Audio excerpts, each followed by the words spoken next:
Assalamualaikum warahmatullahi wabarakatuh. Halo semuanya, kami dari kelompok 6 online shop. Di sini kita bakalan ngejelasin codingan tentang online shop yang isinya seperti online shop.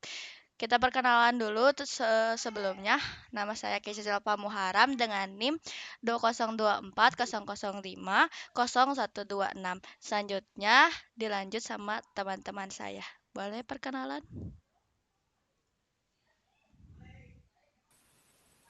Assalamualaikum warahmatullahi wabarakatuh. Perkenalkan, nama saya Muhammad Dian Iskandar Muda. NIM saya 2024 005 0033 dan dilanjut pada teman saya. Assalamualaikum warahmatullahi wabarakatuh. Perkenalkan, nama saya Sakila Putri Nurkanti Kantia dengan NIM 202400500009 dan dilanjut oleh teman saya. Perkenalkan, nama saya Salwa Hanifah Zain dengan NIM 202400500088.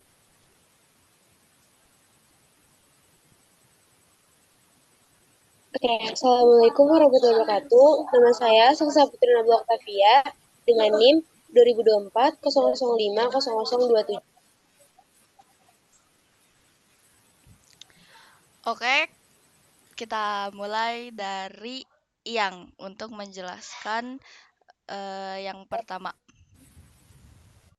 Oke, terima kasih. Untuk pertama yaitu ada sepatu.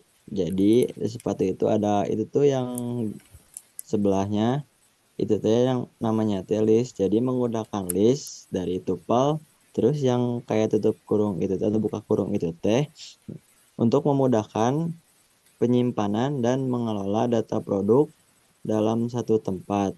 Untuk mengakses tuple kita menggunakan item kosong sebagai ID, item 1 sebagai nama produk, item 2 sebagai harga produk. Terus ada keranjang dan juga riwayat pembelian. Untuk menggunakan list kosong untuk penyimpanan data produk yang akan dimasukkan ke dalam keranjang dan riwayat pembelian. Terima kasih. Untuk selanjutnya mungkin akan dijelaskan oleh rekan-rekan saya. Oke, selanjutnya dijelasin sama Salsa di bagian dev tampilkan daftar sepatu. Boleh? Baik, di sini saya akan dev ini untuk mendefinisikan sebuah fungsi yang bakalan digunain itu berkali-kali. Nah, selanjutnya di bawahnya itu ada print. Nah, si print itu buat menampilkan outputnya. Nah, untuk menghasilkan outputnya itu dengan kata, tapi bukan berupa kode. Nah, terus di sini juga ada fungsi for in. Fungsi for in itu untuk mengulang setiap elemen. Nah, di sini kenapa kita menggunakan for in? Karena for in ini tuh kan untuk mengakses setiap elemen yang bakalan diaksesnya. Nah, jadi contohnya kayak for item in sepatu. Yang dimana tuh berarti kita tuh mau ngakses semua item yang ada di dalam list sepatu. Nah, selanjutnya di sini dev itu tuh sama yang kayak tadi. Terus masukkan ke keranjang itu tuh nama fungsi. Terus ada ID sepatu. Nah, ID sepatu ini tuh inputan ID yang bakalan diinput setelah terjadinya output. Terus di sini ada if item 0. Nah, if item 0 tuh buat memastikan si ID sepatunya ini tuh kayak 1, 2, 3, dan lain-lain gitu. Nah, terus sama dengan kayak ID sepatu. Nah, ID sepatu ini tuh yang bakalan kita input setelah terjadinya si output. Terus di sini ada keranjang keranjang appet. Nah, keranjang appet ini tuh yang buat apa ya kayak menemukan item yang bakalan kita masukin ke dalam list keranjang. Nah, appet ini juga itu tuh fungsinya tuh buat menambahkan elemen baru. Nah, terus selanjutnya ada print item 1. Nah, print item 1 ini tuh itu tuh nama produknya. Nah, terus juga ditambahin sama kata-kata buat outputannya kayak telah dimasukkan ke keranjang. Terus udah gitu di sini ada produk ditemukan true. Nah, ini tuh produk ditemukan tuh itu tuh nama fungsinya. Nah, hasilnya true. Berarti kalau misalkan produk ditemukan true itu kalau misalkan si ID-nya benar dan ada itu bakalan hasilnya true. Terus juga kata-katanya itu produk ditemukan. Terus selanjutnya ada if not produk ditemukan. If not produk ditemukan juga sama. Nah, itu tuh fungsinya tuh nama fungsi. Terus udah gitu, kalau misalkan si ID-nya tidak ditemukan, berarti hasilnya bakalan false dan produk tidak ditemukan. Selanjutnya bakalan dijelaskan oleh rekan saya. Oke, selanjutnya oleh saya yaitu bagian dev lihat keranjang. Nah, di sini tuh buat if not keranjang, kalau misalkan nggak ada barang yang ada, nggak ada item yang ada di dalam list keranjang itu bakalan ke print outputnya itu bakalan keranjang Anda kosong. Terus else kalau misalkan ada di dalam keranjang berarti bakalan di print isi keranjangnya ada apa aja. Terus di sini ada total. Fungsi total ini untuk menghitung jumlah harga barang.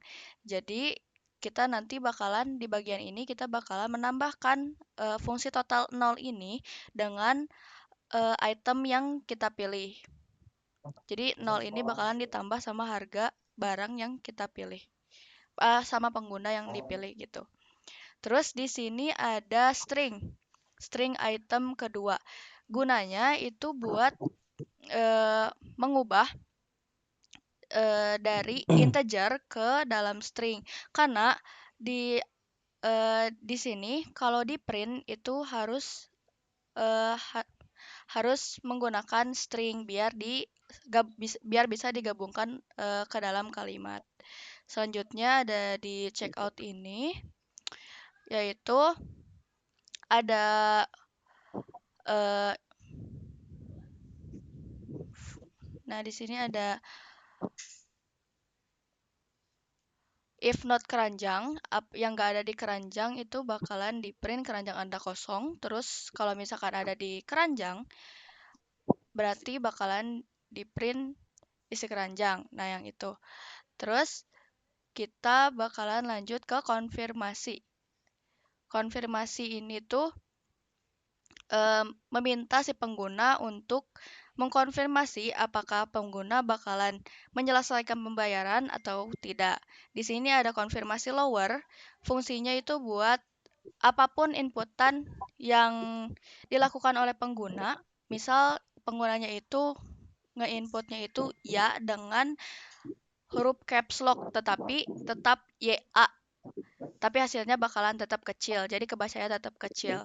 Jadi gunanya itu untuk membuat semua inputannya itu menjadi huruf yang kecil. Terus di sini ada riwayat pembelian append itu udah dijelaskan oleh Salsa. Terus di riwayat pembelian append ini tuh tidak ada dalam kurung lagi keranjang kopi. Itu gunanya untuk memasukkan riwayat pembelian pada checkout ke dalam list riwayat pembelian. Nah, menggunakan append dengan menyimpan salinan list yang ada di dalam keranjang. Terus di sini ada keranjang clear. Keranjang clear ini itu fungsinya untuk mengosongkan list yang ada di dalam keranjang. Tadi kan kita sudah si pengguna itu sudah memasukkan barang inputan ke dalam yang bakalan ditambah ke dalam list keranjang. Nah, di sini kita clear keranjangnya dengan menggunakan keranjang clear. Berarti si keranjangnya bakalan jadi kosong lagi. Else-nya bakalan di print pembayaran dibatalkan apabila si pengguna tidak memasukkan inputan ya. Jadi di sini kan ditanya juga ya, tidak ya atau tidak. Kalau misalkan tidak berarti bakalan di hasilnya outputannya bakalan pembayaran dibatalkan. Oke, selanjutnya dilanjut sama teman saya.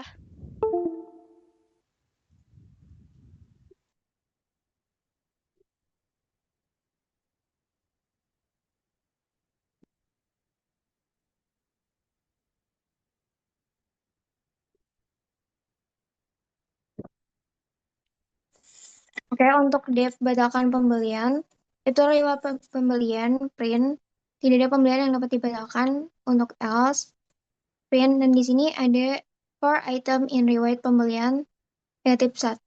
itu dalam konteks untuk merujuk pada cara mengakses elemen terakhir dan sebuah daftar list. Dan di sini ada string yang sudah dijelaskan oleh teman rekan saya. Dan untuk konfirmasi input, apakah ada yang ingin membatalkan pembelian ini, ya atau tidak. Untuk konfirmasi lower juga sudah dijelaskan oleh rekan saya. Dan di sini ada riwayat pembelian POP. Untuk riwayat pembelian POP, guna untuk menghapus satu elemen saja pada list riwayat pembelian, agar tidak terhapus dan list menjadi kosong apabila menggunakan clear. Dan ini juga Dev lihat riwayat pembelian. If not riwayat pembelian, print riwayat pembelian kosong, else print riwayat pembelian. Untuk for transaksi in riwayat pembelian, itu menampilkan setiap transaksi yang ada pada list riwayat pembelian. Dan untuk string yang satu itu untuk harga produk. Oke, dan akan dilanjutkan oleh teman saya. Oke, di sini saya akan menjelaskan yang pertama itu minta username. Jadi ada nama, input, masukkan username, dan print halo nama, selamat berbelanja. Nah, di sini tuh programnya nanya ke pengguna untuk masukin username mereka. Setelah itu, program bakal nyapa dengan halo dan ngucapin selamat berbelanja. Yang kedua itu ada while true.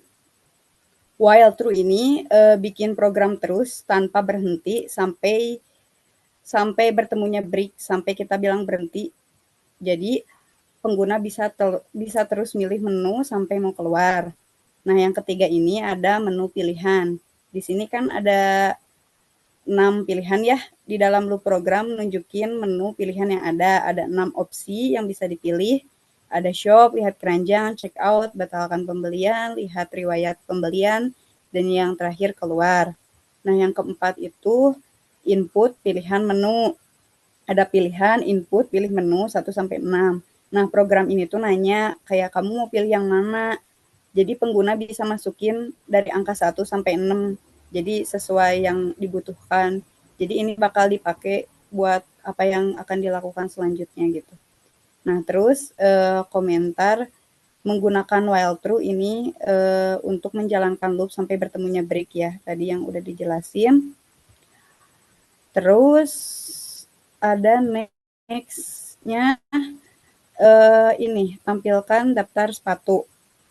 Nah, ketika pengguna memilih opsi ini, program akan memanggil fungsi tampilkan daftar sepatu, yang berarti program akan menampilkan semua sepatu yang tersedia. Setelah itu, pengguna diminta untuk memasukkan ID produk sepatu yang ingin ditambahkan ke keranjang. ID ini diambil dari input pengguna dan disimpan dalam variabel ID yang strip sepatu. Kemudian, fungsi masukkan ke keranjang ID sepatu dipanggil untuk menambahkan sepatu tersebut ke keranjang belanja. Nah, yang kedua ada lihat keranjang. Jika pengguna memilih opsi ini, program akan memanggil fungsi lihat keranjang. Ini akan menampilkan semua item yang ada di keranjang belanja pengguna. Nah, yang ketiga itu ada pilihan checkout. Opsi ini memanggil fungsi checkout yang biasanya digunakan untuk memproses pembayaran dan menyelesaikan pembeliannya. Nah, yang keempat ada batalkan pembelian. Jika pengguna ingin membatalkan pembelian, mereka bisa memilih opsi ini yang akan memanggil fungsi batalkan strip pembelian. Yang kelima itu ada lihat riwayat pembelian. Opsi ini memungkinkan pengguna untuk melihat riwayat pembelian mereka dengan memanggil fungsi lihat riwayat pembelian. Yang keenam ada keluar. Jika pengguna memilih opsi ini, program akan mencetak pesan terima kasih sampai jumpa dan menggunakan break untuk keluar dari loop, artinya program selesai. Nah, yang terakhir itu ada pilihan tidak valid. Jika pengguna memasukkan pilihan yang tidak ada, program akan memberitahu bahwa pilihan tersebut tidak valid. Nah, catatan-catatan tambahannya. Karena menggunakan dev, kita hanya tinggal memanggilnya saja seperti di atas. Nah, yang kedua, pada penggunaan break di pilihan 6, penting. Kenapa? Karena itu menandakan bahwa pengguna ingin keluar dari program. Udah sih, jadi intinya kode ini adalah cara yang sederhana dan efektif untuk mengelola pemesanan sepatu. Pengguna bisa memilih berbagai opsi untuk melihat, menambah, dan membatalkan pembelian. Udah sih segitu yang terakhir penjelasan dari aku. Oke, buat dari kelompok 6 cukup sekian penjelasan codingan tentang online shop. Mohon maaf jika ada kekurangan dari codingan, apalagi dari penjelaskan, mohon dimaafkan. Terima kasih. Wassalamualaikum warahmatullahi wabarakatuh. Waalaikumsalam warahmatullahi wabarakatuh.